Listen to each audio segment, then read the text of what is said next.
देशभक्ति भनेको आफ्नो देशप्रति साँचो माया, सम्मान र जिम्मेवारीको भावना हो। देश हाम्रो जन्मभूमि हो, जहाँ हाम्रो भाषा, संस्कृति र पहिचान जोडिएको हुन्छ। आफ्नो देशलाई माया गर्नु हरेक नागरिकको कर्तव्य हो। देशभक्ति केवल राष्ट्रिय झण्डा फडफडाउनु वा राष्ट्रिय गीत गाउनु मात्र होइन। ईमानदारीपूर्वक काम गर्नु, नियम कानून पालना गर्नु, समाजमा एकता र सद्भाव कायम राख्नु नै साँचो देशभक्ति हो। यसैमा आधारित एउटा काल्पनिक नाटक अमर राणाको।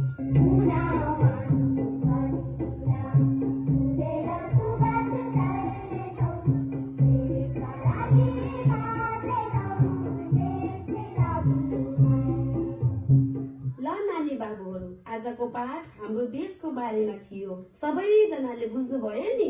हामी राम्रोसँग धेरै पढ्यो भने पछि गएर ठुलो मान्छे बन्नेछौँ, जस्तै डाक्टर, पाइलट, शिक्षक, आर्मी।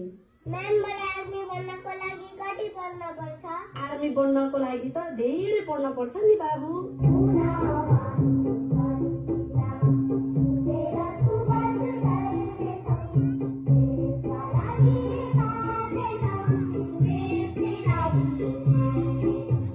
यसरी अमर राणा दिन रात मेहनत गरेर पढ्छन्। कति पढेको बाबु, सुत्न धेरै रात भयो। नै म त धेरै पढ्ने हो। सुत है।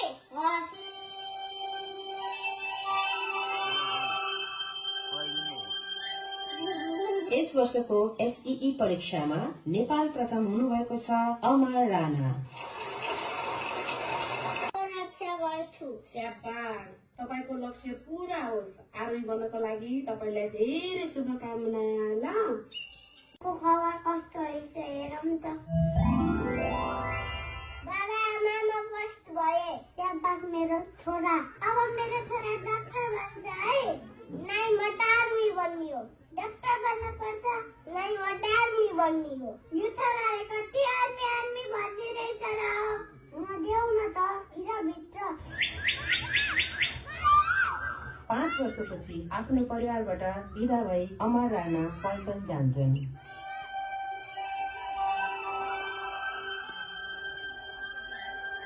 राम्ररी गए छोरा, आफ्नो ख्याल राखे।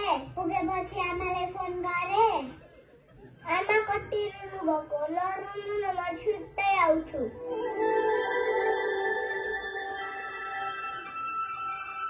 मेरो बाबु छोरा, आफ्नो ख्याल राख।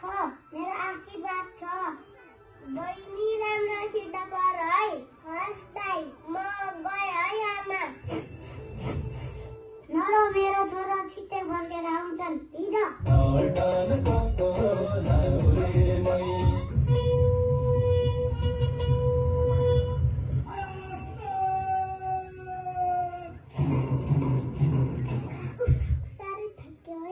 साथीहरू, मैले 2 महिनाको छुट्टी पाएँ। अब घर जाने हो। त्यसपछि मेरो पालो धोनी। मेरो पालो कहिले आउने कहिले। आफू त 2 वर्ष भयो घर नगएको। त्यसैको खुसियारीमा गीत गाउँ साथीहरू।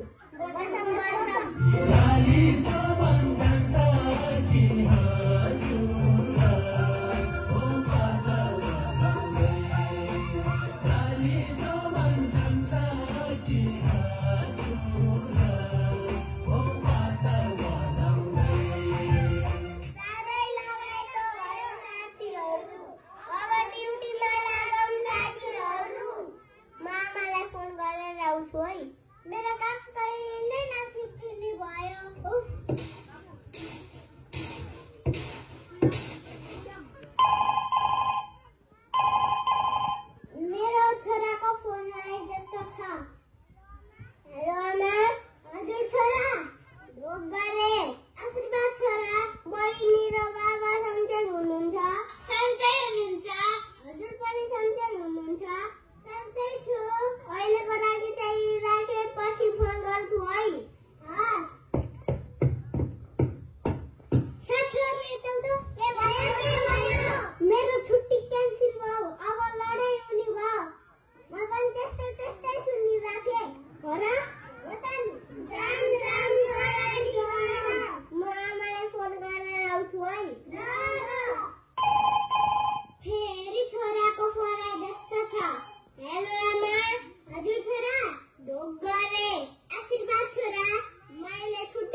खोइदेऊ त फोन। हेलो छोरा।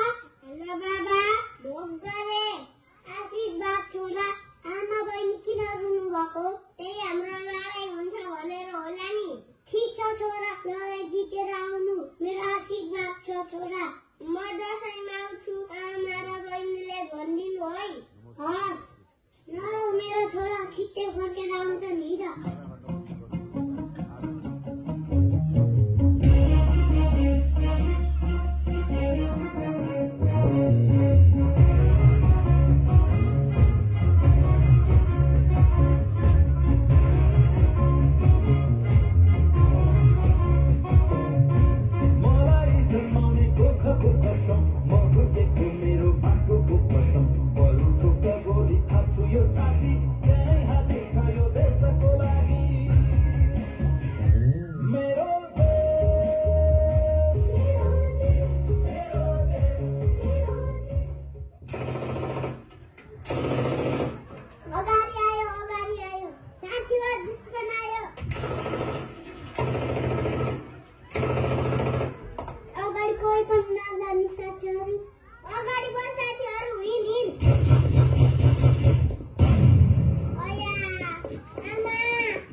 उठा उठा आली हो अब उठने बेला भयो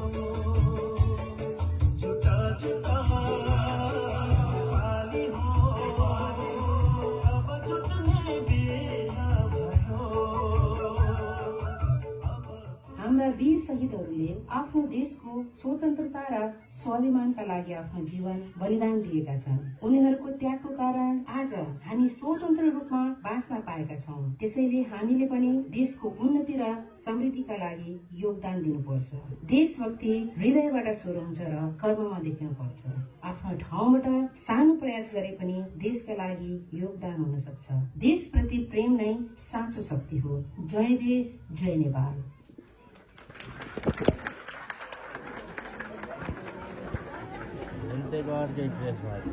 हुँदैन बिहान